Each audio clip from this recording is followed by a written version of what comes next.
Inilah Injil suci menurut Yohanes.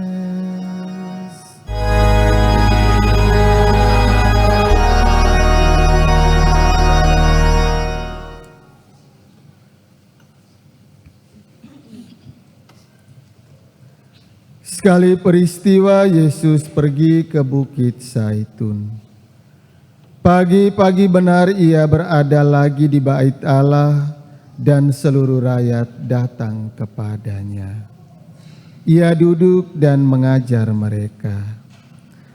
Lalu ahli-ahli Taurat dan orang-orang Farisi membawa kepadanya seorang perempuan yang kedapatan berzina.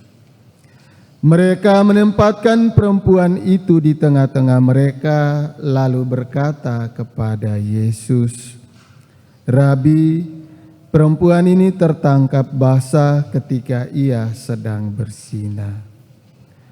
Musa dalam hukum Taurat memerintahkan kita untuk melempari dengan batu perempuan-perempuan yang demikian.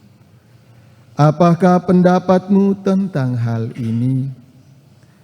Mereka mengatakan hal itu untuk mencoba Yesus, supaya mereka memperoleh sesuatu untuk menyalahkan Dia. Tetapi Yesus membungkuk, lalu menulis dengan jarinya di tanah. Ketika mereka terus-menerus bertanya kepadanya, Ia pun berdiri tegak lalu berkata kepada mereka, "Siapa saja di antara kamu yang tidak berdosa, hendaklah ia yang pertama melemparkan batu kepada perempuan itu." Lalu Yesus membungkuk lagi dan menulis di tanah. Tetapi setelah mendengar perkataan itu, pergilah mereka seorang demi seorang, mulai dari yang tertua. Akhirnya tinggallah Yesus seorang diri dengan perempuan itu yang tetap di tempatnya. Lalu Yesus berdiri tegak dan berkata kepada mereka, "Hai perempuan, di manakah mereka? Tidak adakah seorang pun yang menghukum engkau?" Jawab perempuan itu, "Tidak ada, Tuhan." Lalu kata Yesus, "Aku pun tidak menghukum engkau.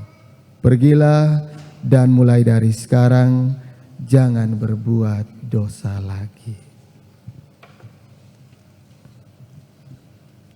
Demikianlah sabda Tuhan.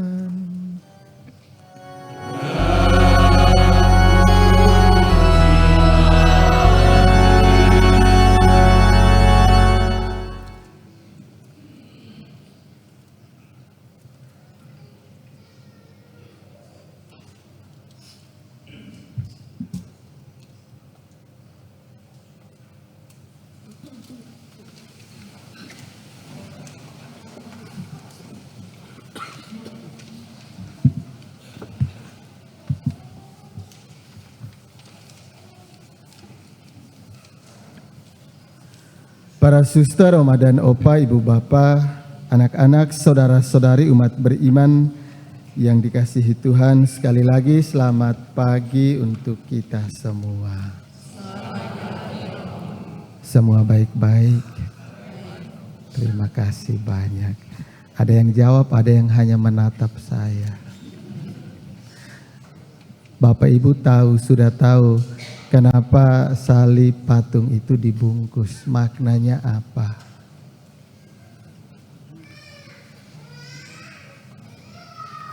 Hai. Maknanya apa? Jangan hanya sekedar bungkus. Belum tahu. Waduh. Sudah 84 tahun iman Katolik masuk di Baba, kan umat belum tahu. Betapa sedih hatiku. Itu Yesus menarik diri dari dunia, menyiapkan diri untuk menjalani misteri salib. Kalau bacaan Injil minggu kemarin masih ingat kan? Hai. tidak ingat juga. Percuma bertobat. Bertobat itu pantang dan puasa, kurangi shopping, kurangi makan daging supaya baca kitab suci, bukan main TikTok. Ya. Bukan kurangi ini makan daging, kurangi hobi dan kemudian terlena. Bacaan Injil minggu kemarin kan anak yang hilang. Ketika si bungsu yang berdosa kembali, yang sulung tidak mau menerima. Begitupun yang seringkali terjadi.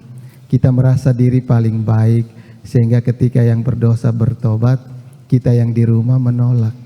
Mulai dari yang tua sampai yang paling muda. Itu seringkali terjadi di sekitar kita. Hari ini perempuan yang kedapatan bersinah dibawa kepada Yesus dengan maksud supaya dilempari dengan batu sampai mati. Orang-orang Farisi dan ahli-ahli Taurat membawa perempuan itu dan menempatkan di tengah-tengah mereka, lalu minta kepada Yesus untuk menghukum perempuan itu. Padahal yang membawa perempuan itu mereka yang melakukan dosa bersama perempuan itu, lalu minta supaya perempuan itu dihukum. Apa reaksi Yesus ketika mendengar pernyataan orang-orang Farisi dan ahli Taurat? Yesus membungkuk dan menulis di tanah. Nah, seringkali kita juga menghakimi sesama kita karena kita merasa diri kita paling suci dan paling kudus. Yesus membungkuk itu, Yesus mengingatkan kepada kita, sebelum menghakimi orang lain, tunduk ke dalam diri, lihat diri dulu berdosa atau tidak. Yesus mengajarkan kepada kita, kalau kita berdiri tegak, kita tidak bisa melihat diri kita punya dosa atau tidak. Maka Yesus membungkuk, mengajak kita untuk melihat ke dalam diri kita punya dosa atau tidak sebelum menghukum orang lain. Juga Yesus mengingatkan kepada kita, selagi kita masih berpijak di tanah yang sama, kita sama-sama berdosa, tidak punya kuasa untuk menghukum sesama kita yang lain.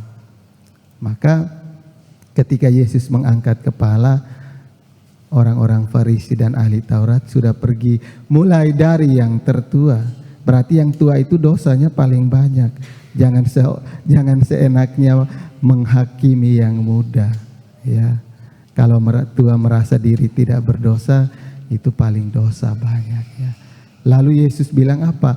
Aku pun tidak menghukum engkau, pergilah dan jangan berbuat dosa lagi.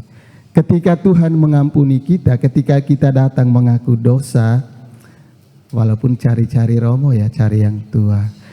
Nanti hari Rabu tidak ada yang tua, semua yang muda. Ingatannya masih tajam, ya. Ketika kita mengaku dosa dengan jujur, ya, kemudian imam memberikan kita nasihat, kemudian kita doa tobat. Ingat, disuruh doa tobat, bukan saya mengaku. Seringkali lupa doa tobat. Kemudian Tuhan lewat imam memberikan absolusi, melepaskan kita dari dosa.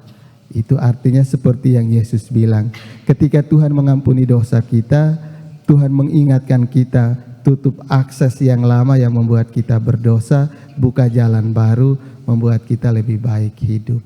Jangan tiap kali mengaku dosa sama aja dosanya. Bosan juga romo yang mendengarnya. Jadi ketika kita mengaku dosa, Tuhan mengampuni dosa kita, berarti kita tutup jalan yang lama. Yesus bilang, pergilah dan jangan berbuat dosa lagi. Pergi melalui jalan yang baru, menjadi manusia yang baru. Amin. Maka hari ini Tuhan mengingatkan kepada kita, sebelum menghakimi orang lain, lihat ke dalam diri. Jangan-jangan kita lebih banyak dosanya, lalu dengan gampang menghakimi orang lain. Dan kemudian ketika kita berjumpa dengan Tuhan, perempuan itu berjumpa dengan Tuhan, kemudian mengubah perjumpaan dengan Tuhan, mengubah seluruh hidupnya menjadi lebih baik. Kalau kita rajin merayakan Ekaristi, rajin berdoa rosario, dengan demikian harus rajin mengurangi gosip tentang orang lain. Amin. Tuhan memberkati.